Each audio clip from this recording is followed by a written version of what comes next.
Player of the Year, Wemby, obviously favourite. Draymond, first Warrior here, he got votes tied 8th. I just think don't get me wrong, Draymond deserves to be more than a one-time Defensive Player of the Year. There is no doubt about that. But I think the time of him winning a DPOY is probably over. Like, he's 34. He's not necessarily going to play 70-plus games, even if he, fingers crossed, hopefully he has a year where there's no suspensions, no egregious acts or misconduct or whatever else that gets him in trouble. But even so, I think at his age, and particularly if the Warriors are going to ask him to be their starting center, which could be the case, then I just don't think he should be playing more than 70 games. If you're only playing 65 to 70, that probably makes it difficult. And again, he's 34. Is he actually going to play heavy minutes? I don't think Draymond should be playing more than 30 minutes a game this season, just to try and preserve him as much as possible, not just for a playoff run, but also for future years as well. I think if he is to win DPOY, from what we saw late last season, you actually need another big next to him. You need Trace Jackson-Davis to start in that instance for Draymond to have a chance of winning DPOY, because I just don't think he has enough of a defensive impact when he has to be the starting center. It's so difficult for him as a 6'6" guy.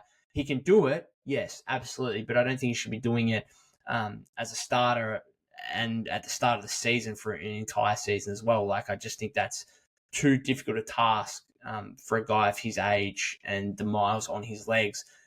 And I think what we saw late last season, you put a genuine big next to him, you have TJD there, and then Draymond can play that kind of quarterback role on defense where he's really managing the defense, where he can come over as a help defender on the weak side and things like that, where it can be just around the floor a lot more and just be more disruptive around the entire floor rather than having to bang bodies with genuine 7-footers on the other team. So his time as winning DPOY is probably unfortunately over, even though he certainly deserves more than one throughout the course of his career. There's no doubt about that.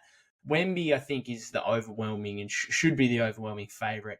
I never necessarily remember preseason games whatsoever, but it will always stick out to me.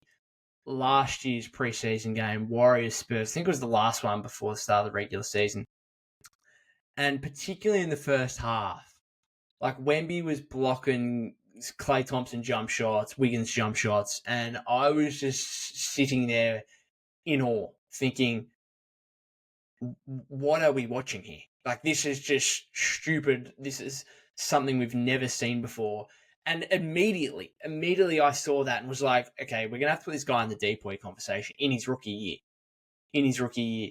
And that was I think I had it on this podcast. You could probably go back to it in October last year where I said that, he will be in the DPOY conversation. And it kind of took a while for that to come into fruition, but it eventually did by the end of the season, and he was in the DPOY case, obviously. Rudy ended up getting it, but maybe Rudy only got it because they knew that this was the last time they wouldn't be able to give it to Wemby, because there's a chance he could win the next 10 DPOYs straight.